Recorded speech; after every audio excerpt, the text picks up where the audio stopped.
This should never happen, but it did. Care for this horse hoof in over a year. Now disease is set in, and now we need to restore it. This guy has not been trimmed in over a year, and it's been in a wet, manure-filled stall. After the restoration, you can imagine that this hoof is going to be a lot smaller than what you're looking at here, so let's get to work. Till the end of this video, and you're going to see a major transformation in the size of this hoof. And please like and subscribe if you want to see more of these videos. I do my best to answer back questions and respond to comments.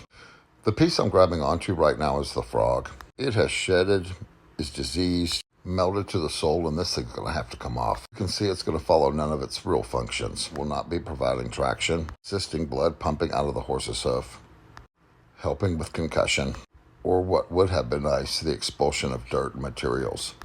So I take my GE nippers, use it like a little surgical tool, and just snap it right off. And now it's time to do some heavy lifting. I'm going to slow this down for you to see. Don't worry, I'm not going to hit any red stuff. I have buried those GE nippers into what is referred to as the second or false sole.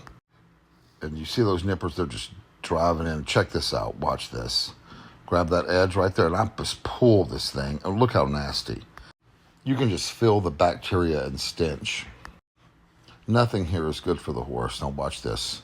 That second sole is just going to come out. That is packed down sole.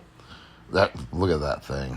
But do you see that nice, crispy, white, pretty sole underneath? Yeah, it looks good. Those are the bars. They're just trash. Look at them, how terrible. Look how bad. Ooh, those nippers just get in there, though. Those GE nippers are super sharp.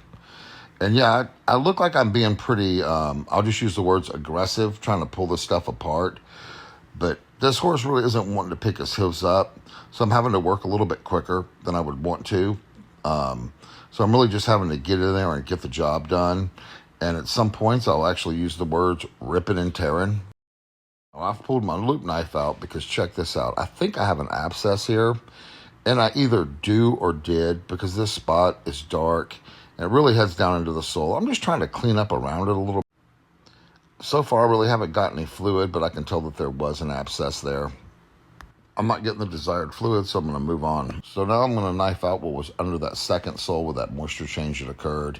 And this is a pretty nice looking sole, actually, for what I'm starting to see as far as being a little bit drier, not so wet, mushy, and gross, and disgusting, and full of garbage. I'm really trying to get to the point of knowing how much I'm going to have to nip. So you see me actually running that knife down, get a nice area where I know I'm going to cut. So you can see here, this is what we have to work with now. My estimation is there'll be 3 nipper rounds, so the first couple are going to be very aggressive. This hoof is so overgrown, it's probably going to take it at least 3 rounds to take off that first layer of hoof. Well, at least I'm using my favorite GE nippers. These guys are surgically sharp, and man, it is still difficult to make it through this hoof. But I make this first round here, and as I come to the end of it, I'm going to see how much further I have to go. Watch this. Check that. Man, that is a lot of hoof. Crying over spilled milk, coming in for round 2. I'm running around all those edges there, and you may think it, but I'm not even close, really, to getting to the point that I need to be, because I'm on round 3. Now, this is why I really don't have to be so careful. You see that I'm just starting to use my knife to take the sole out, and there is plenty of sole left. I mean, look at that edge that I'm putting on there. And I'm just really continuing to dig this thing out before I do the 3rd round.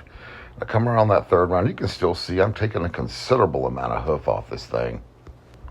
And that's it before I bring it up on my stand and bring this guy to a total close.